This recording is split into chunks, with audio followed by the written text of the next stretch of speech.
Imagine a man who began his journey as a liberal reformer but ended up as one of the most conservative figures in history. This is the story of Pope Pius X.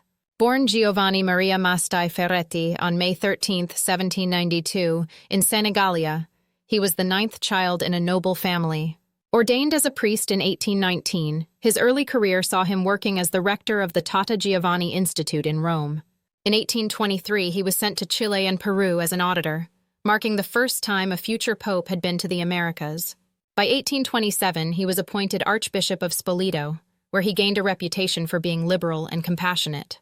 His liberal stance was evident when he pardoned revolutionaries and organized relief during an earthquake. In 1832, he became the Archbishop of Imola, and by 1840 he was made a cardinal. The conclave of 1846 saw him elected as Pope Pius X, amidst hopes that he would champion reform and modernization.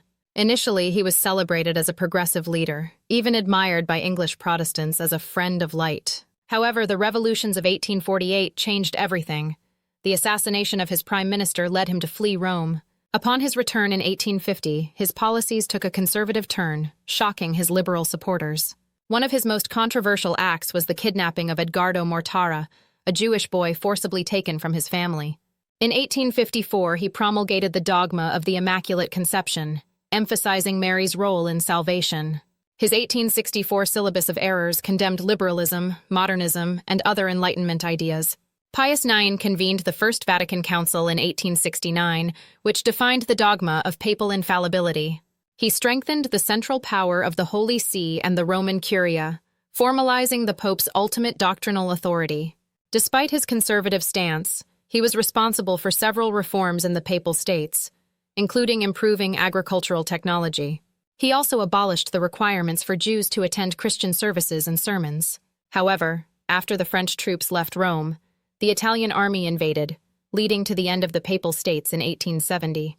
Pius IX declared himself a prisoner in the Vatican, refusing to recognize the new Italian kingdom. He excommunicated the nation's leaders, including King Victor Emmanuel II, denouncing their rule as illegitimate.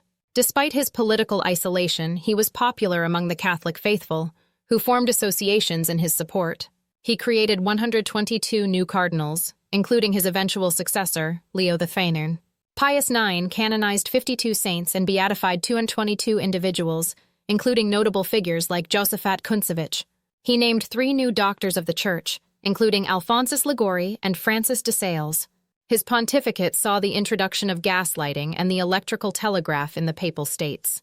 Pius IX's reign was marked by his unwavering commitment to the Church, even as he faced political upheaval.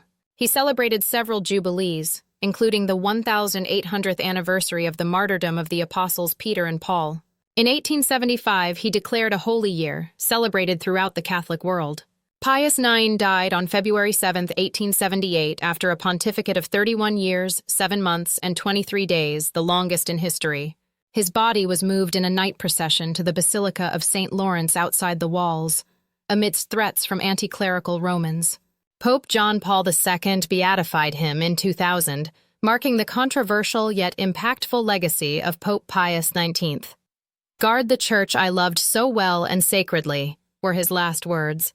Stay tuned for more intriguing stories from history.